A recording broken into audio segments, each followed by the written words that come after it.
Amém. Irmãos queridos, é um grande privilégio poder partilhar com vocês nesta manhã a palavra de Deus. Me sinto muito honrado de estar aqui com vocês. A minha expectativa é que o Deus de toda graça nos visite, nos reanime o coração e encha a nossa alma de fervor espiritual. Eu vou ler no texto de 1 Reis 17. 1 Reis 17. Eu não sei se o som está chegando a você. Está chegando bem? Está baixo? Quem poderia cuidar do som para nós? Eu também, está baixo aqui para mim. 1 Reis 17. Tá, vai melhorando à medida que for falando, né? Muito bem, amados. Então vamos ler esse texto. Nós vamos ler até o versículo 10. 1 Reis 17, de 1 a 10. Então Elias, o tesbita, dos moradores de Gileade, disse a Acabe: tão certo como vive o Senhor, rei de Israel, perante cuja face estou, nem orvalho nem chuva haverá nesses anos, segundo a minha palavra. Veio-lhe a palavra do Senhor dizendo: retira-te daqui, esconde junto à fonte de Querite, junto à fonte e à torrente de Querite, fronteira ao Jordão, beberás da torrente. E ordenei aos corvos que ali mesmo te sustentem. Foi, pois, e fez segundo a palavra do Senhor. Retirou-se e habitou junto à torrente de Querite, fronteira ao Jordão. Os corvos lhe traziam pela manhã pão e carne, como também pão e carne ao anoitecer, e bebia da torrente. Mas passados dias a torrente secou, porque não chovia sobre a terra. Então lhe veio a palavra do Senhor, dizendo: dispõe-te, vai a Sarepta, que pertence a Sidom, e demora-te ali, onde ordenei a uma mulher viúva que te dê comida. Então ele se levantou e se foi a Sarepta. Amém. Queridos, afirmar hoje que nós estamos vivendo uma crise aguda, agônica, endêmica e sistêmica já não produz impacto em mais ninguém. A palavra de ordem hoje é a palavra crise. Há uma crise hídrica no planeta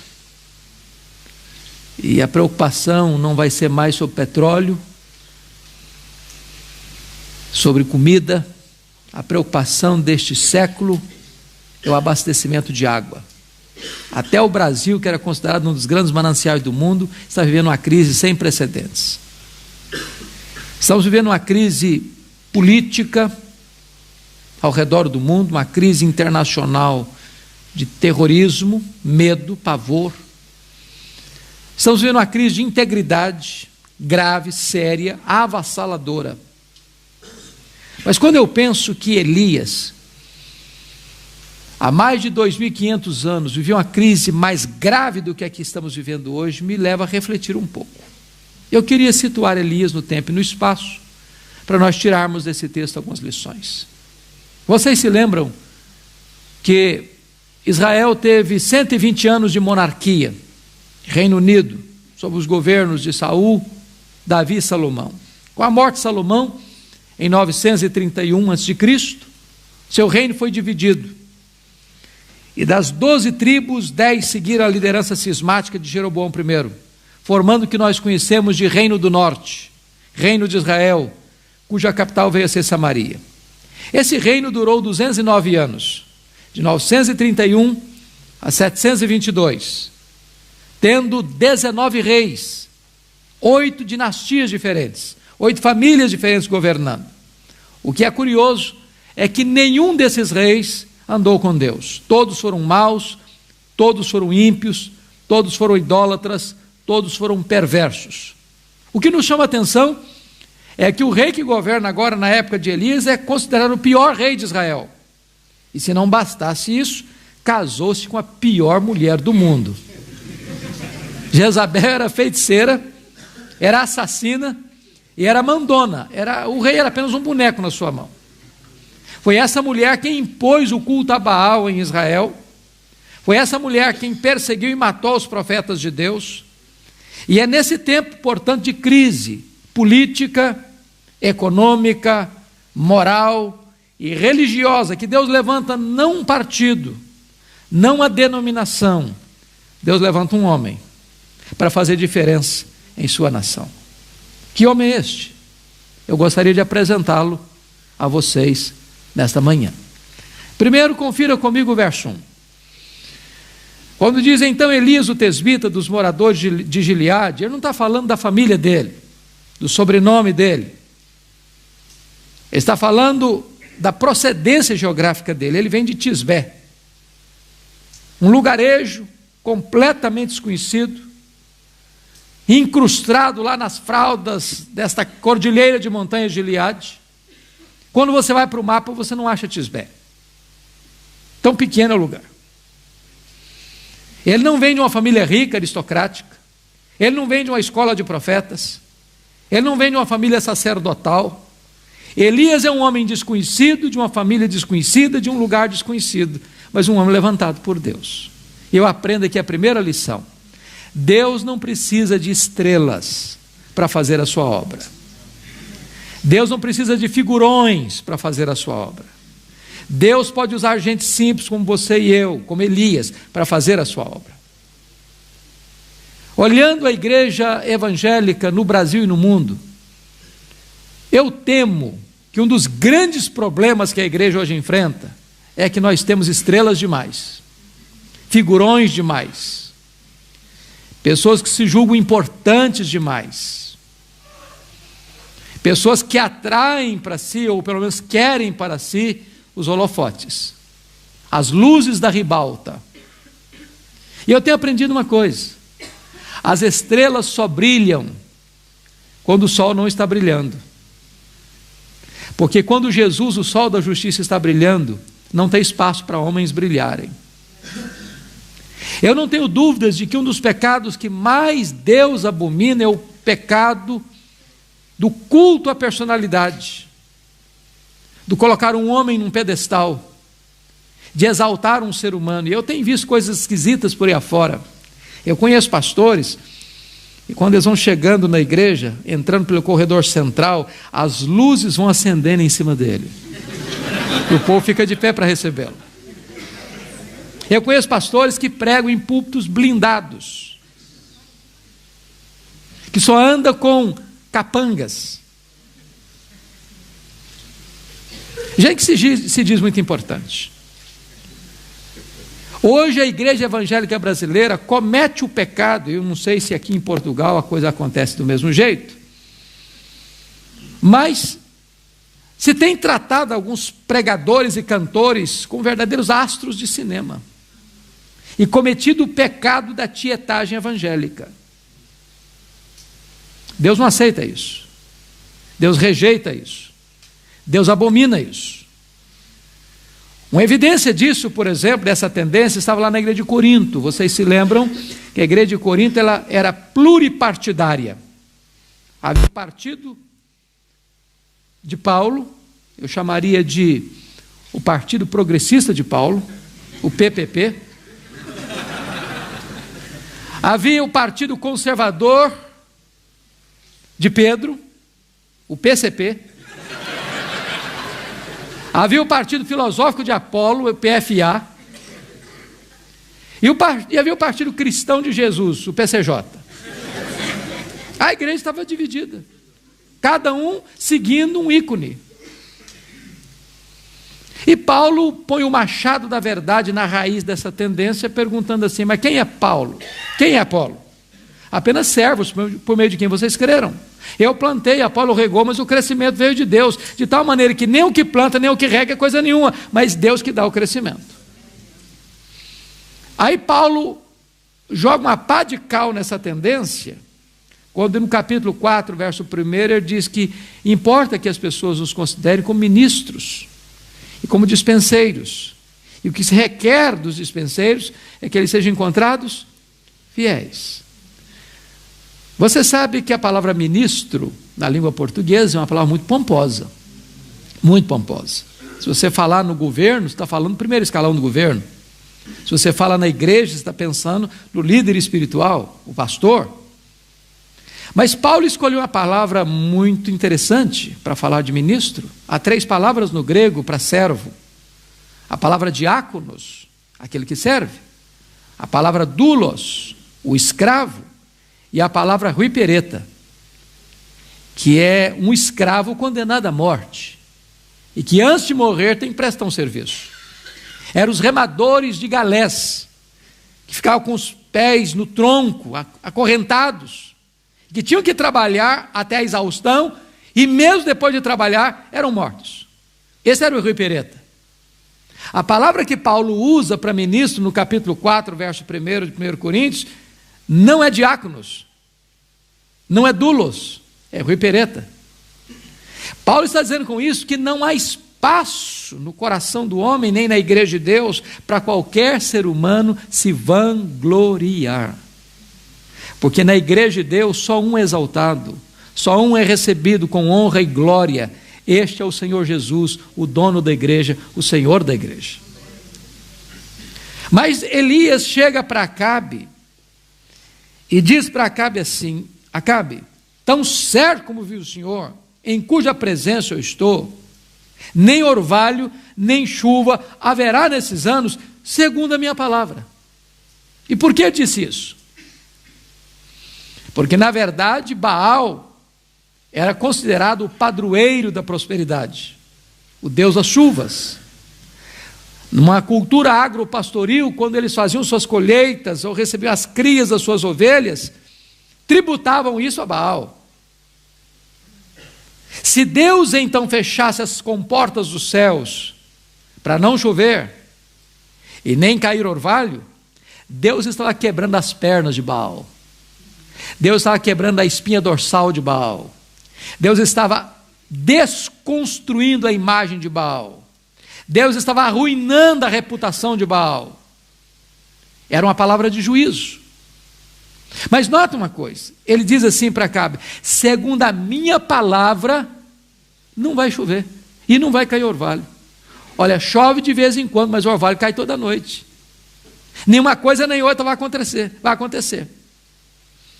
E eu pergunto, por que Elias tem tanta certeza disso? Que garantia ele tem? E você não encontra a resposta nesse texto. Mas a resposta está lá em Tiago 5,17, quando diz: Elias orou com instância para não chover, e não choveu. Segunda lição que eu aprendo desse texto: você só pode ficar de pé diante dos homens se primeiro você se prostra diante de Deus. Elias só se levantou diante do rei, porque primeiro ele se prostrou diante do rei dos reis. Só prevalece na pregação quem prevalece na oração. E aí, irmãos, nós estamos vivendo uma crise na igreja evangélica, porque infelizmente nós separamos academia de piedade. Nós separamos pregação de oração. Nós temos verdadeiros gigantes do saber no púlpito e verdadeiros nanicos na vida de oração. Gente que tem muita luz na cabeça, mas gente que não tem fogo no coração. Gente que conhece muito a respeito de Deus, mas gente que não conhece e não tem intimidade com Deus. Eu posso lhes garantir isso, que é mais importante você ensinar alguém a orar do que você ensinar alguém a pregar. Porque se você não for um homem e uma mulher de oração, não haverá virtude do Espírito Santo na sua boca para pregar. Uma coisa é pregar a palavra, outra coisa muito diferente é ser boca de Deus. Os apóstolos entenderam isso. Quando lê em Atos 6,4, há um divisor de águas na história do cristianismo, quando os apóstolos resolveram e disseram: quanto a nós nos consagraremos. Quem completa para mim? A oração e ao ministério da palavra. Você já perguntou por que está nessa ordem?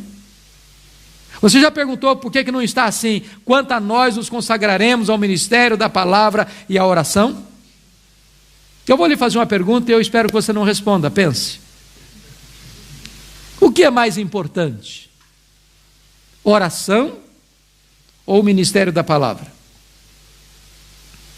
Difícil de responder isso. A melhor resposta que eu já encontrei até hoje é esta: Deus dá tanto valor, tanta primazia ao ministério da palavra, que Ele colocou oração em primeiro lugar. Sabe por quê? Porque se você não for um homem de oração, se você não se prostrar primeiro diante de Deus, você não terá poder para se levantar diante dos homens. Sem oração não há poder para a pregação. Mas aí você nota no verso 2 e 3 do texto lido, uma transição radical, uma transição abrupta, e parece-nos um anticlímax. Porque notem vocês que Elias sai do anonimato. E ele começa o seu pastorado, o seu ministério profético, pregando para o rei, no palácio do rei. Eu acho que muitos de nós passarão o ministério inteiro sem nunca pregar no palácio do rei, para o rei. Pois Elias começa o ministério dele pregando para o rei. Agora Deus pega o Elias e diz: agora, meu filho, você vai se esconder. Agora você vai para um deserto, vai ficar na solidão, vou apagar todas as luzes da ribalta, vou tirar você do palco, vou mandar você para um lugar que ninguém vai te ver, você não vai ver ninguém, você vai ficar num deserto. E mais, eu vou mandar os garçons voadores para levarem comida para você. E você vai se alimentar e se abastecer da fonte lá. E é isso. E aí você fica pensando: meu Deus, mas como é que faz um negócio desse? Porque todo pregador gosta da multidão e não da solidão. Ele quer caminhar na direção das pessoas e não na direção do recolhimento da alma. O deserto não nos promove, o deserto nos humilha. O deserto não nos exalta, o deserto nos rebaixa. O deserto nos reduz a nada. O deserto, entretanto, não é um acidente de percurso, é uma agenda de Deus. É Deus quem nos matricula na escola do deserto. E a escola do deserto é a escola superior do Espírito Santo, onde Deus treina os seus líderes mais importantes. Na escola do deserto, Deus trata conosco. Sabe por quê? Porque Deus está mais interessado em quem você é do que no que você faz. Vida com Deus precede trabalho para Deus. A maior prioridade sua e minha não é fazer a obra de Deus. A maior prioridade nossa é conhecer e andar com Deus da obra, porque o Deus da obra é mais importante que a obra de Deus. Então Deus nos matricula na escola do deserto, e o currículo dessa escola é a nossa própria vida, porque primeiro Deus trabalha em nós, depois Deus trabalha através de nós. Mas há uma segunda área que precisamos aprender no deserto.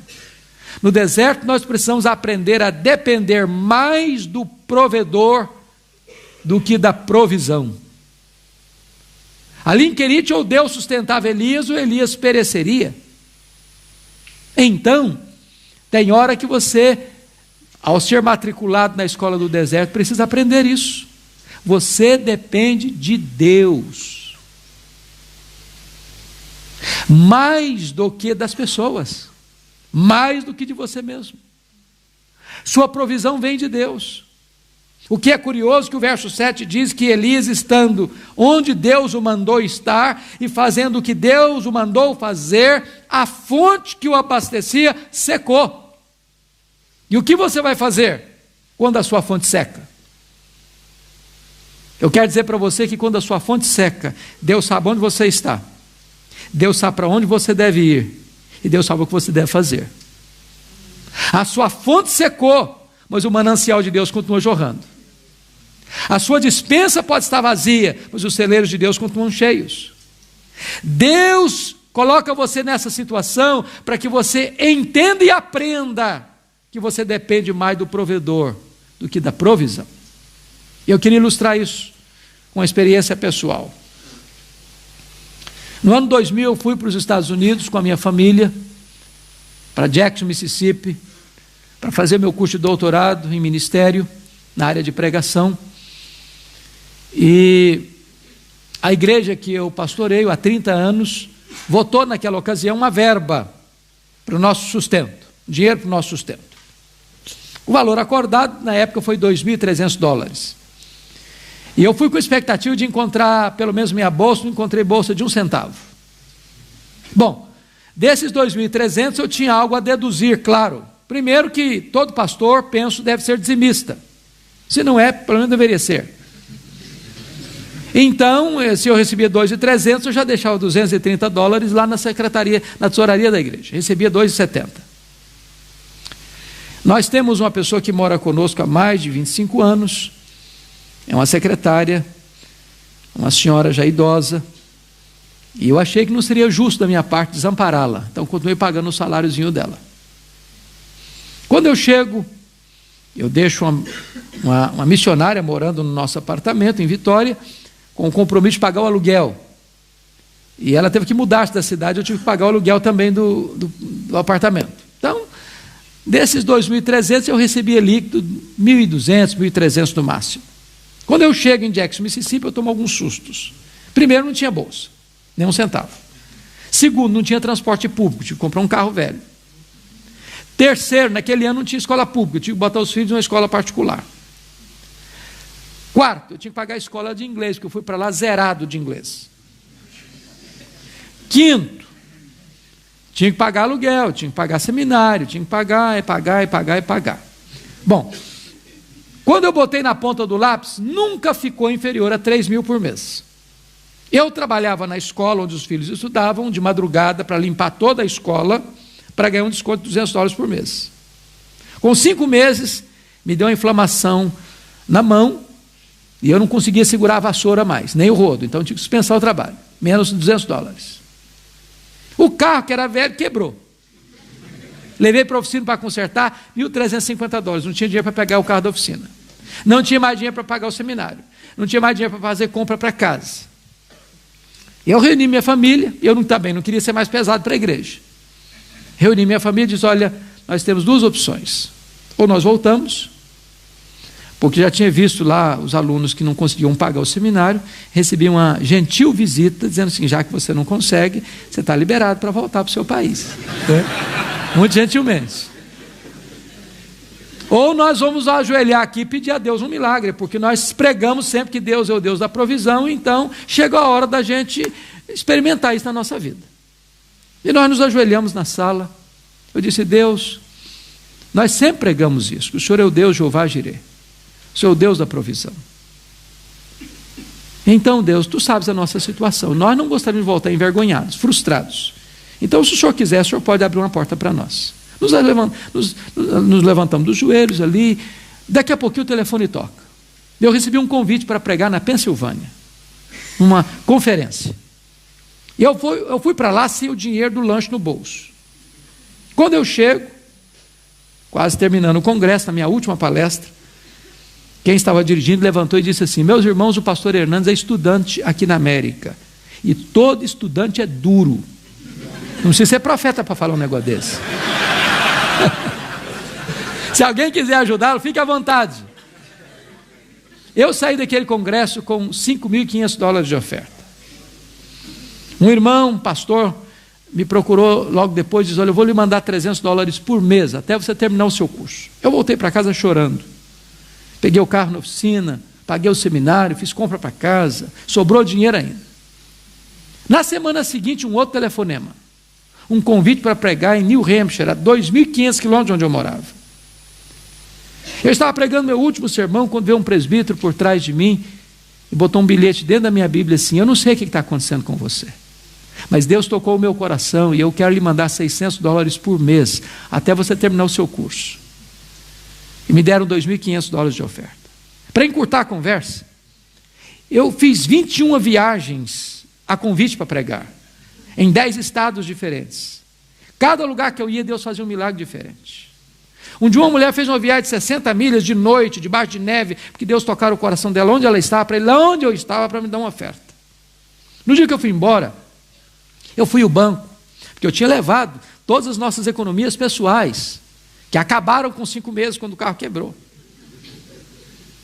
E para nossa surpresa, estava lá no banco exatamente as nossas economias pessoais que nós havíamos levado. E Deus nos ensinou uma lição. Você tem que aprender a depender de mim. Eu sou o seu provedor. Quando a sua fonte seca, a minha continua jorrando. Quando a sua despensa fica vazia, o meu celeiro continua cheio. Você tem que depender do provedor mais do que da provisão. Quando Deus nos matricula na escola do deserto, Ele nos ensina essas coisas.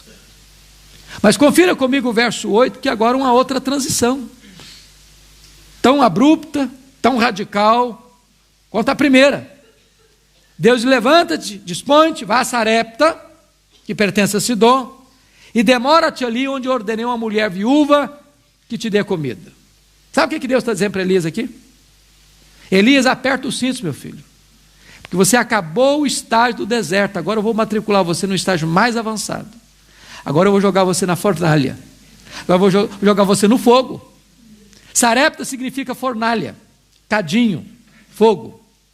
E notem vocês que Sarepta não ficava em Israel. E Elias ficou esse tempo todo em Querite escondido. Escondido de quem? Escondido por quê? Escondido de Jezabel, escondido de Acabe, porque ele estava sendo procurado, você pode conferir isso no capítulo 18, versículo 10, desse mesmo livro, vivo ou morto, em Israel e em outras nações, pelo rei Acabe. E ele poderia pensar, Deus, mas se eu sair daqui, meu pescoço rola. Mas o Deus que envia é o Deus que protege. E Deus parece que tem senso de humor, porque o que Deus diz para Elias não faz sentido.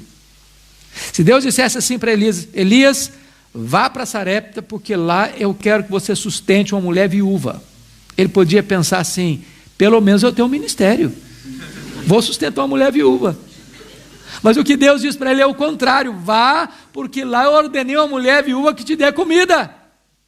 E ele sai de Querite para não morrer de sede e quase morre de fome em Sarepta, porque a mulher que vai dar comida para ele está morrendo de fome. Sabe o que Deus está dizendo para Elias, meu filho? Eu sou o seu provedor. Você tem que confiar em mim. Você tem que confiar em mim. Às vezes, irmãos, nós dependemos das viúvas, porque elas são os instrumentos que Deus levanta para nos sustentar. Para nós entendermos que a nossa dependência é de Deus, mais do que qualquer outra fonte. O que eu acho bonito nessa experiência da viúva é que essa viúva conheceu a Deus na cozinha. Na minha cabeça, a Bíblia não detalha isso, mas na minha cabeça, sabe o que aconteceu? Eu acho que Deus não multiplicou um saco de trigo e nem um tonel de azeite para aquela mulher. Na minha cabeça, toda vez que ela ia fazer a refeição, ela pegava lá a vasilha da farinha, a botija do azeite, e usava. E olhava para a vasilha e olhava para a botija, o mesmo nível, não abaixou. Aí na semana seguinte, usava, olhava do mesmo jeito. No outro mês, do mesmo jeito. Do mesmo jeito. Sabe o que significa isso?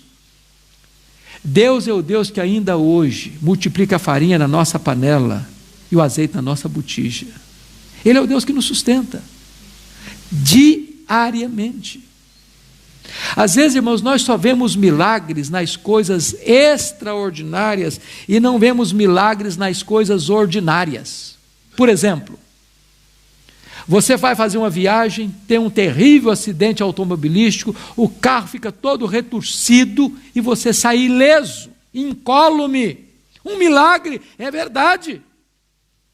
Mas por que você não vê um milagre, o fato de você sair de casa todo dia, ir para o seu trabalho, voltar do seu trabalho para casa todo dia, toda semana, todo mês, todo ano, e não ter acidente? Seu filho sai de casa, vai para a escola, vem da escola para casa todo dia, todo dia, todo dia, todo dia, sem ter um acidente.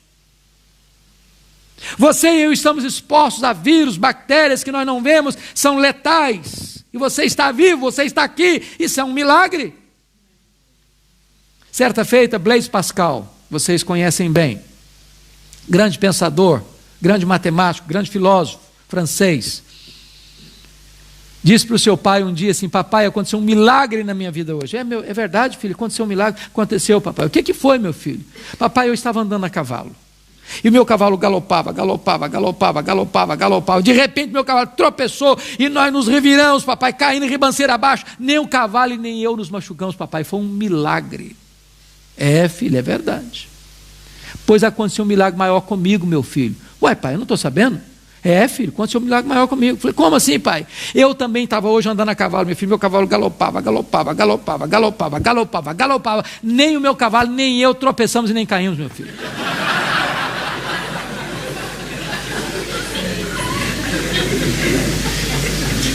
Às vezes, você não vê o sustento diário da sua casa como um milagre de Deus. Às vezes você não vê o fato de você dormir e acordar todo dia, toda noite, como um milagre de Deus. Às vezes você não vê o fato de seu filho ir para a escola e voltar da escola todo dia, como um milagre de Deus. Deus é o Deus que age extraordinariamente na ordinariedade da nossa vida. Mas é curioso que na mesma casa onde acontece um milagre, também acontece uma tragédia. Porque o filho único dessa viúva adoece e morre. E aqui nós encontramos um fato interessante, porque vocês bem sabem que na nossa geração há muitos pregadores que, em nome de uma fé robusta, beiram a heresia e a apostasia, quando diz que não, se você é um crente verdadeiro, batuta mesmo, você não pode ficar doente. Porque Jesus, como levou os seus pecados, levou também as suas doenças. Então, já que você é justificado pela fé, então você também tem que declarar: estou curado e pronto. O problema é que alguns desses pregadores ficam doentes e têm que ir escondidos para o hospital. Eu quero dizer para você que crente enfrenta problemas. Crente bate carro. Aqui não, mas no Brasil enfrenta bala perdida na rua. Crente é mandado embora do emprego. Crente fica doente. Crente enterra os seus mortos. Crente chorador do luto. Vida cristã não é uma estufa espiritual. Você não está blindado. Jesus nunca prometeu, nem para você nem para mim, que nós não teríamos problemas aqui, que nós não teríamos aflições aqui. O que Ele prometeu é estar conosco todos os dias, até a consumação dos séculos. Agora, o que é mais interessante para mim nesse texto é que a viúva bota a culpa em Elias, da morte do seu filho. E aqui tem um mecanismo psicológico muito curioso, que a gente chama de projeção ou transferência. Isso vem lá do Éden. Você que é pastor sabe disso. O casal não está indo bem no casamento, o culpado é o pastor. Filho brigou, xingou o pai lá, o pastor é culpado, também não acompanha esse meu filho. Então, o ser humano tem necessidade de encontrar alguém para botar a culpa dos seus dramas pessoais. Essa mulher bota a culpa em Elias, da morte do seu filho. E o que é mais curioso é que Elias não se defende. Porque você e eu somos apressados e profundamente robustos em nossa própria defesa. Eu conheço até alguns que dizem assim: é melhor passar por cima do meu cadáver do que passar por cima dos meus direitos.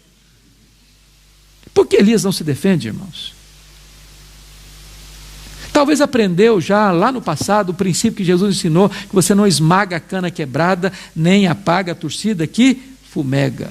Tripudiar sobre quem já está machucado e ferido não faz sentido. Elias se cala. Elias não se defende. Elias não quer ferir ainda mais essa mulher. A única palavra que Elias diz para essa mulher é o seguinte: me dê seu filho morto aqui, transfira para os meus braços a sua dor. E ele leva o menino para o quarto, fecha a porta, e ele abre o bico. Lá ele fala e fala muito. Lá ele fala com Deus, nos ensinando um princípio, que se nós orássemos mais, nós nos defenderíamos menos. Se nós orássemos mais, nós brigaríamos menos. Se nós orássemos mais, nós veríamos mais os milagres de Deus acontecendo. E o que me impressiona ainda é que Elias tem coragem de pedir um milagre inédito para Deus, porque não tem registro de ressurreição até então. E eu fico pensando se você e eu fôssemos orar por um pedido inédito na história hoje. Chamar-nos-iam de heterodoxos, de hereges, de desequilibrados emocionais. Mas Elias ora. E o que é mais espantoso é que Deus responde. E ressuscita o menino. Agora pense comigo, se Elias fosse um dessas estrelas de hoje. O que é que ele faria? Saindo do quarto com o menino vivo nas mãos. Eu acho que a primeira coisa que ele faria era convocar uma coletiva da imprensa. Ah, sim, com certeza. Segundo expediente dele era espalhar um monte de outdoor na cidade de Sarepta. Agora sim tem um profeta nessa terra. Terceira coisa que ele faria era fazer um discurso de alto elogio antes de devolver o menino para a mãe. Quarta coisa que ele faria era bater palma para ele mesmo. Quinta coisa que ele faria, um solo do hino Quão Grande És Tu diante do espelho. Não tem nada disso. Simplesmente devolve o filho e diz: o teu filho vive. Sabe o que significa isso? Se Deus está usando a sua vida, bote a boca no pó. Porque Deus não divide a sua glória com ninguém. Porque tudo vem dele, tudo é por meio dele e tudo é para ele. Toda a glória dada ao homem é glória vazia, é vanglória, é idolatria, é abominação para Deus. Mas note outra coisa. O último versículo deste capítulo diz algo maravilhoso. Quando você honra Deus, Deus honra você. Porque agora esta mãe, recebendo o filho, diz assim: agora eu sei que tu és homem de Deus, e que a palavra do Senhor na tua boca é verdade. Meus irmãos, isso me faz tremer os joelhos até hoje. Por duas razões. Primeiro, como é que você e eu somos conhecidos? O que as pessoas falam de nós? O que elas pensam sobre nós? O que elas conhecem a nosso respeito? Porque pode ter duas coisas. Primeiro, as pessoas podem nos chamar de homens de Deus porque não nos conhecem. Se nos conhecessem, sairiam correndo afastadas, com muito medo. Quem nós somos? Quem nós somos? Você conhece um homem de Deus, não é debaixo dos holofotes. O homem de Deus é aquele que ele é com a porta do quarto trancada. Esse é o homem de Deus. Você nunca é maior do que quando você é na solidão.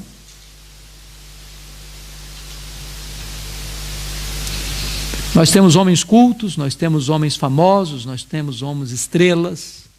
Escasseiam-se os homens de Deus. Homens de Deus. Um homem de Deus pode fazer imensa diferença. Imensa diferença na sua geração. Homem de Deus. Homem consistente. É o mesmo homem em casa, é o mesmo homem na igreja, é o mesmo homem no trabalho, é o mesmo homem no lazer, é o mesmo homem na multidão, é o mesmo homem na solidão, é um homem de Deus. Mas a segunda fala ainda é mais contundente ainda.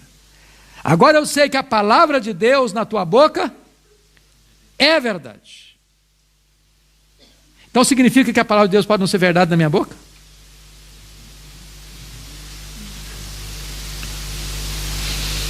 Irmãos queridos, prestem bem atenção. Uma coisa é proferir a palavra de Deus, outra coisa é ser boca de Deus. Lá em Jeremias 15:19 diz assim: se tu te arrependeres, eu te farei voltar e estarás na minha presença. Se apartares o precioso do vil, serás a minha boca. Vocês já pararam para perceber que alguma pessoa chega, um pregador chega e prega uma verdade, não acontece nada. o outro chega e prega a mesma verdade, os corações se derretem? Por que isso? É porque um é boca de Deus, o outro não é. Lá no Brasil, não sei se tem alguém do Brasil aqui que chegou a conhecer. Alguém tem brasileiro aqui? Só tem alguns. Um pastor presbiteriano muito querido, já falecido, morreu com mais de 90 anos, pastor Antônio Elias. Alguém chegou a conhecer Antônio Elias aqui?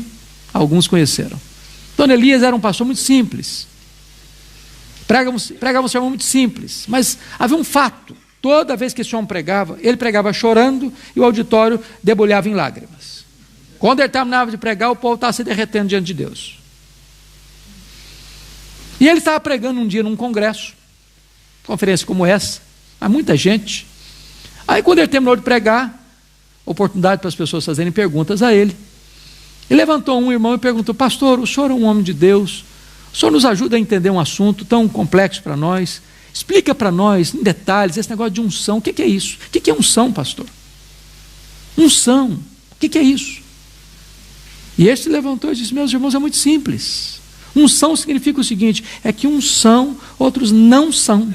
Isso é isso, é só isso, pronto.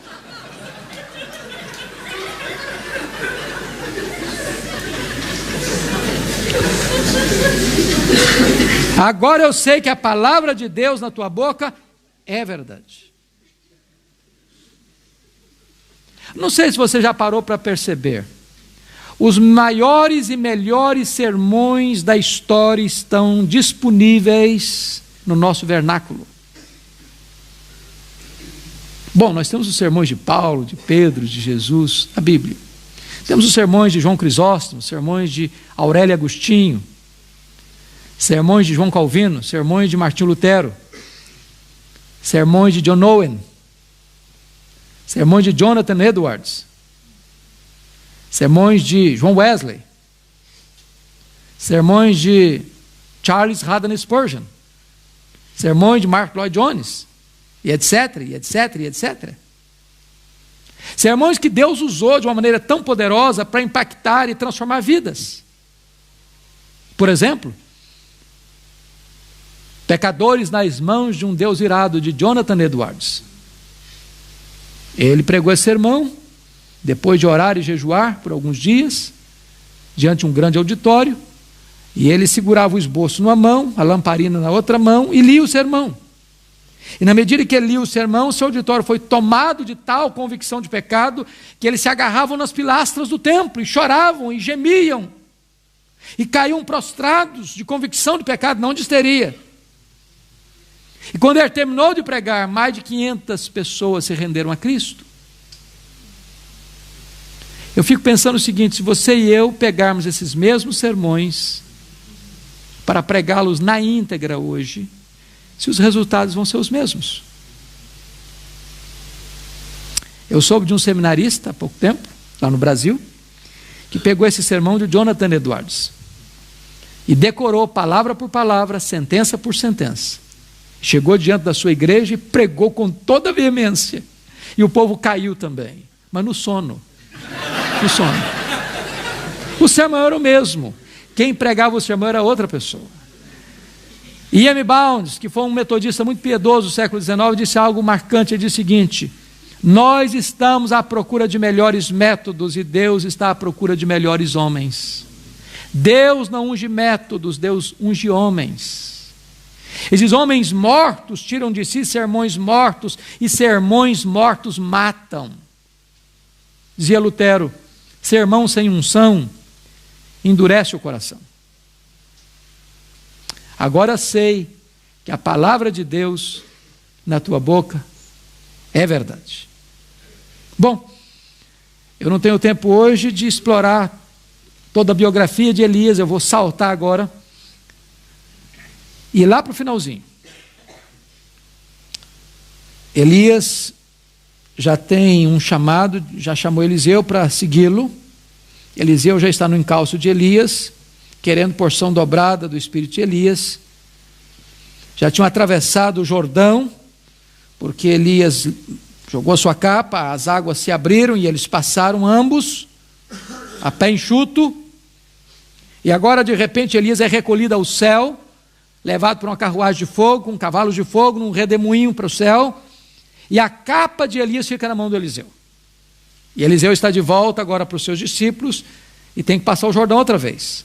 Ele chega às margens do Jordão, talvez transbordando pelas ribanceiras, com a capa de Elias na mão e com a pergunta no coração: onde está o Senhor Deus de Elias? Essa é uma pergunta emblemática, porque esta pergunta significa o seguinte: será que Deus só fez maravilhas ontem? Ou será que Deus ainda faz maravilhas hoje? Será que Deus só fez na vida do Elias? Ou será que Deus também faz na minha vida? Essa pergunta é complexa, sabe por quê?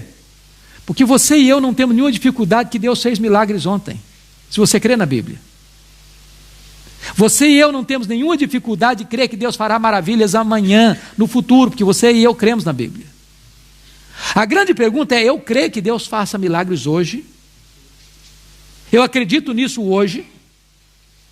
Porque às vezes a nossa teologia é a teologia da Marta. Quando Jesus chegou na aldeia de Betânia, Marta disse: se tu estiveras aqui, meu irmão não teria morrido. Conjugou o verbo no passado. Aí Jesus: não, Marta, o teu irmão há de ressurgir. Ele diz: eu sei, Senhor, que vai ressurgir no último dia. Conjugou o verbo no futuro. Jesus: não, Marta, eu não fui, eu não serei. Eu sou a ressurreição e a vida. Eu sou o Deus que age hoje, que opera hoje. Onde está o Senhor Deus de Elias? Diz a Bíblia que ele feriu as águas, o rio se abriu de novo, e ele passou. Porque o Deus de Elias é o Deus de Eliseu. O Deus de Elias é o seu Deus, é o meu Deus, é o nosso Deus. É o Deus dos nossos pais, é o Deus da nossa vida, é o Deus dos nossos filhos, é o Deus de geração em geração, de eternidade a eternidade, o mesmo Deus, imutavelmente o mesmo. Mas hoje, a pergunta não é mais: onde está o Senhor Deus de Elias? Talvez a pergunta deveria ser agora: onde estão os Elias de Deus? Eles estão aqui. Nós vivemos uma geração em crise, como a geração de Elias. E mais do que nunca nós precisamos que homens de Deus sejam levantados nessa geração. Que Deus nos ajude a sermos os Elias de Deus nos nossos dias. Curva sua fronte, vamos orar.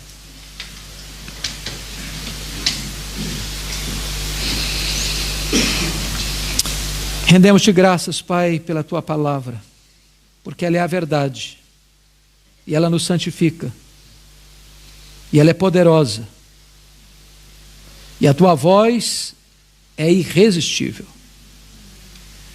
Deus, nós estamos aqui carentes da tua graça, necessitados de um toque da tua mão, porque nós não queremos, Deus, botar o nosso ministério no piloto automático, sem experimentar a manifestação extraordinária do teu poder na nossa vida. Nós não queremos apenas ouvir falar, nós queremos experimentar. Nós não queremos nada que não venha da tua parte, mas nós não queremos também ficar aquém daquilo que tu tens para nós.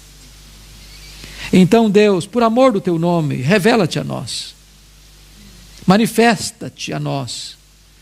Não estamos falando daquela presença que tu tens em toda a parte do universo, porque tu és onipresente.